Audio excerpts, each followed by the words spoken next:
कसबा बावडा भाजी मंडईतील असुविधांविरोधात आपचा ठिय्या, महापालिका अधिकाऱ्यांच्या आश्वासनानंतर आंदोलन मागे। कसबा बावडा येथील भाजी मंडई येथे अनेक शेतकरी, भाजी विक्रेते तसेच परिसरातील अनेक नागरिक भाजी खरेदी करण्यासाठी येथे येत असतात। परंतु गेले अनेक दिवस मंडईमध्ये पावसाचे पाणी घुसत आहे। तसेच येथील विद्युत लॅम्प नादुरुस्त असल्याने मंडईला अंधाराने व्यापला आहे। यामुळे येथील विक्रेते आणि नागरिकांना त्याचा त्रास सहन करावा लागत आहे। या समस्येकडे महापालिकेचे लक्ष वेधण्यासाठी आपच्या वतीने ठिय्या आंदोलन करण्यात आले। आंदोलनाचे नेतृत्व शहर सचिव समीर लतीफ यांनी केले। पाणी निर्गमित करण्यासाठी उपाययोजना कराव्यात, परिसरात उजेड व्हावा यासाठी विद्युत लॅम्प बसवण्यात यावेत अशी मागणी आंदोलकांनी केली।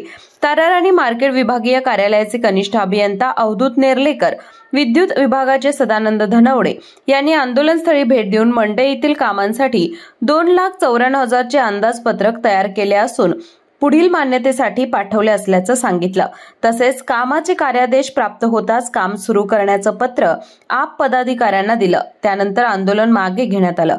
यावेळी शहराध्यक्ष उत्तम पाटील, सूरज सुर्वे, अभिजित कांबळे, मोईन मोकाशी, विजय हेगडे, अनिल जाधव, राकेश गायकवाड, संजय नल्लवडे, रमेश कोळी, मयूर भोसले, स्वप्नील काळे आदी उपस्थित होते। Doctor D.Y. Patil polytechnic Kasba Bawada Kolhapur शासनाच्या सर्व प्रकारच्या स्कॉलरशिप्स उपलब्ध।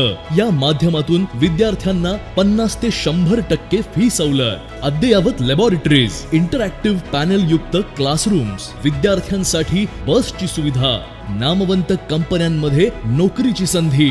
Doctor D.Y. Patil polytechnic Kasba Bawada Kolhapur. अशाच नवनवीन अपडेट पाहण्यासाठी आमच्या कोल्हापुरी कारभार म्हणजेच KK न्यूज चॅनेलला सबस्क्राइब करा।